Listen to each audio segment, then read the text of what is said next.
Nagaland, a place where swirling clouds gently kiss the mighty hills, where nature preserves in its bosom the primeval traditions of the land, where a picturesque sight awaits at every blink, where ethnic notes conflate with contemporary melodies.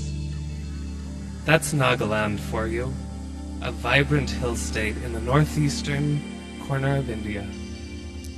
I started with the capital of Nagaland, Kohima, and my first stop was at Commonwealth War Cemetery. When you go home, tell them of us, and say that for their tomorrow we gave our today. The epitaph in this cemetery is dedicated to the 10,000 Allied soldiers who lost their lives during the Japanese invasion during World War II. Next, I accompanied my friend Alem to the Kohima Cathedral, Mary Help of Christians Church. Catholic Cathedral Kohima is an architectural landmark, unique in many ways. Then we headed towards the Kedi Baptist Church, Kohima Village, where we met some local boys from the Angami tribe shooting hoop. Kohima Village is also called Barabasti, or Large Village, which is the second largest village in Asia and largest in Nagaland. The final stop at Kohima was the Kohima Museum. Normally, photography is not allowed inside the museum, but we somehow managed to get a sneak peek at some traditional Naga musical instruments. So I bid farewell to my friend Alem and headed north to my next destination. One cannot go to Nagaland and not visit Mokokchung, home of the Ao Naga tribe. The beauty of this place lies in the contours of the land, which are characterized by 6 hill ranges running parallel to each other. It's a modern city, complete with cement buildings and even traffic jams. My lovely companion Wati took me to Ungma, the largest and oldest village of the Ao tribe, and the second largest in Nagaland. We entered the village and came upon a pillar that leads to heaven, wandered the colorful streets, took in the village houses and the gardens teeming with flowers, and came to a morung, a structure that lies at the core of Naga society. Here is where traditional beliefs, customs, and social behavior are passed to new generations of warriors. We also caught a glimpse of the lokcham, an enormous drum made from a tree trunk that was played in ancient times to communicate with other villages. Our sightseeing also included the First Baptist Church, founded by Dr. E.W. Clark in 1876. Wati next showed me the water source for all the families in the village, with its many pipes and taps. Next we saw the Ungma Community Hall, took in a panoramic of the village, and saw the local school founded in 1914. While walking through the village, we heard the sounds of some blues guitar coming from one of the huts. Descending through a hole in the floor, we came upon a basement jam session, where Pongchi, Apong, and their friends were rocking out on the guitar.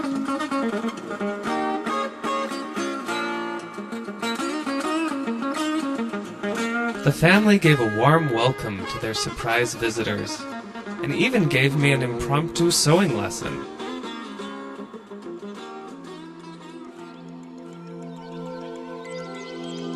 I couldn't help but notice the beautiful children looking smart in their school uniforms, and even took some time to smell the flowers. We took a visit to the local cemetery and wandered through the graves, inscribed with the names of the local deceased. Wati translated some of the inscriptions and dedications in Ao language.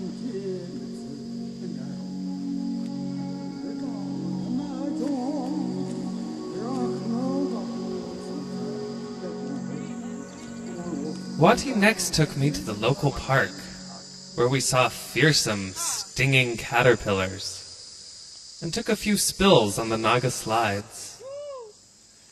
The view of the forest there was overwhelming.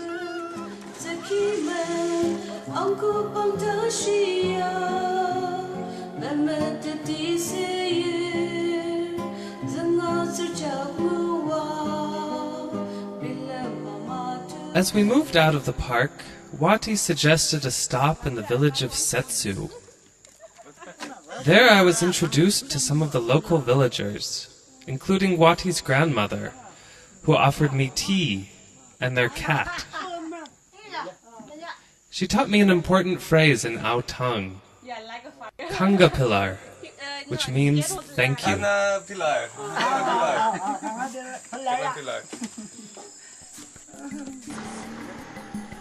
Next, Wati took me to the village of Longkum to see a local scholar and scientist by the name of S. Ayim Longkumer. All of his work. Wati translated his clever jokes in the Ao tongue, and we checked out his workshop.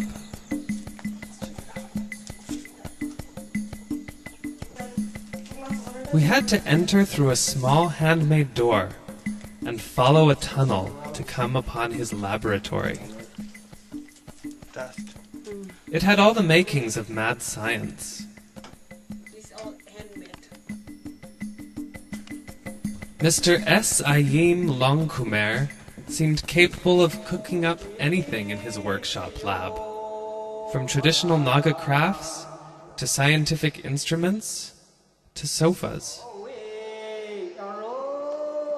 It was my first glimpse of so many traditional Naga crafts, like boar tusk necklaces, decorated gourds, handmade baskets, and even boots. The hornbill bird is a traditional symbol of Nagaland. I was mesmerized by his work, but Wati still had more to show me. Touring the villages and forests, Wati and I discussed some of the traditions in Naga culture. Intertribal marriages are becoming a common practice as cultural identities broaden. Nagaland is a world of contrasts and transformations, a place where tradition mingles with modern life.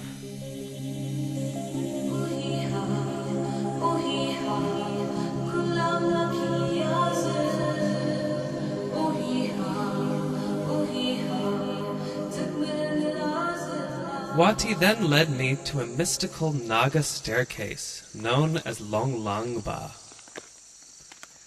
Legend has it that the staircase was inhabited by a beautiful girl named Itiban and her less than handsome boyfriend, China.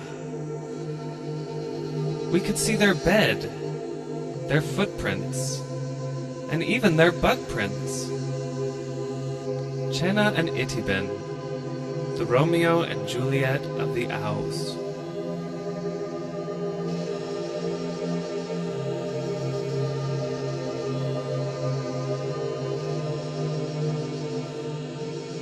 Wati led me through so many forests and so deeply into the woods that I was beginning to think she was going to play a trick on me and abandon me there in the jungle.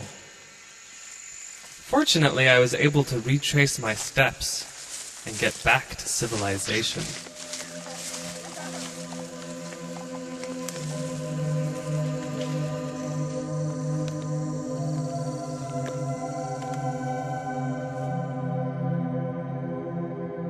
In Nagaland, guests are treated with warmth and hospitality.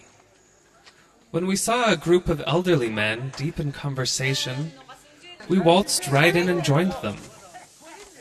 In a culture in which young people still have respect for the elderly, anybody can visit anybody. Soon we were offered smoked pork, plums, and plenty of affection. Probably they would have hosted us for a week, if only we'd had the time to stay.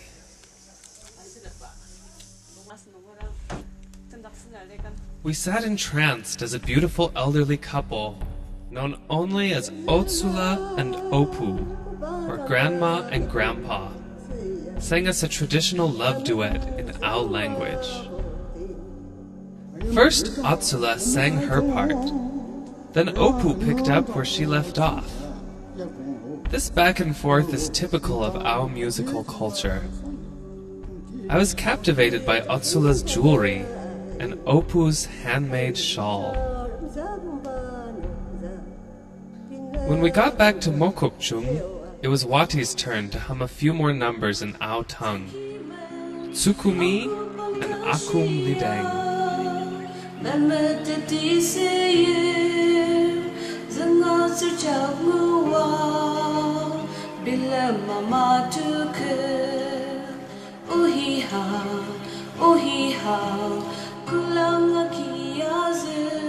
Nagaland is essentially driven by agriculture, and there, hard-working farmers are a common sight in all its districts.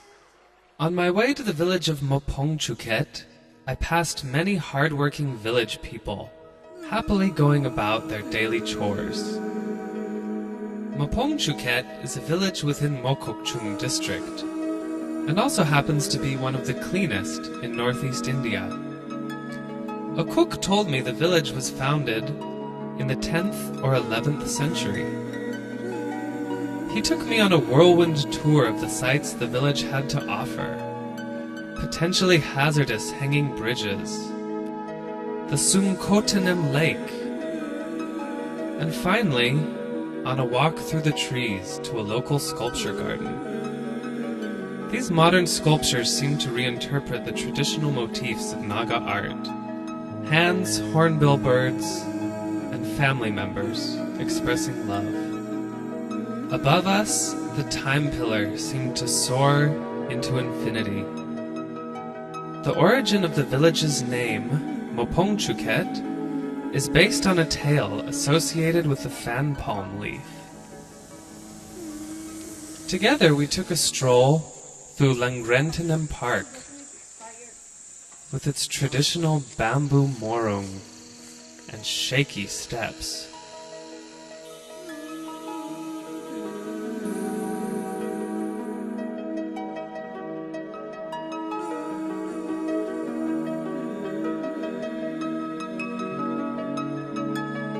Our next stop was Mangkolong Tea Garden, where a cook and I wandered through a twisting labyrinth of tea hedges.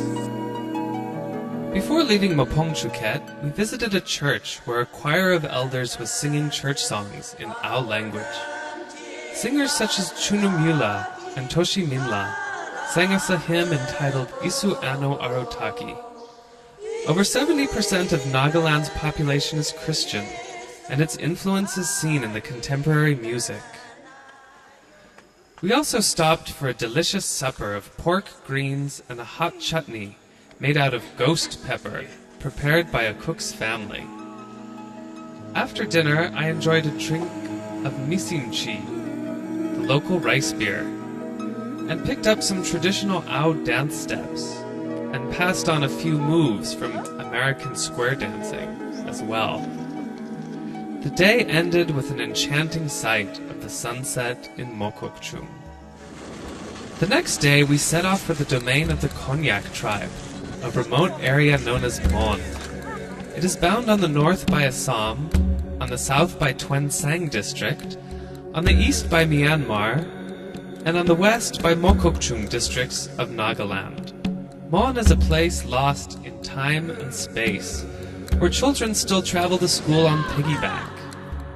In Lumwa, we entered a mysterious house full of carvings, the ceiling and walls black with soot from the open fire. The house was full of traditional artifacts, animal skulls, and jewelry. I learned that the Konyaks were the only tribe to create brass statuettes in the form of human figures.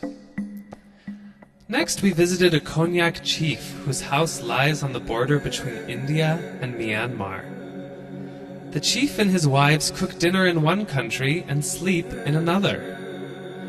The Angs, or Konyak Naga chief, in Shingnyachu village, belong to the ruling clan of the Konyak, who are distributed in Arunachal Pradesh, the Mon district of Nagaland, and in Myanmar.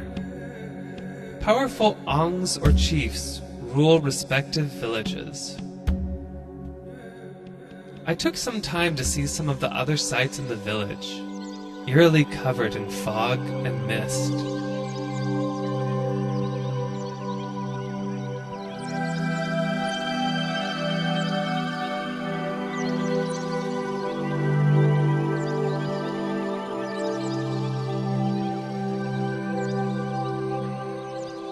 We passed several local figures, chiefs and astrologers, dressed in characteristic Konyak costume.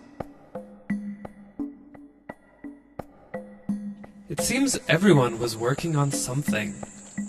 On the roads, in the fields, and in the home. Even I tried to join them in their daily routine.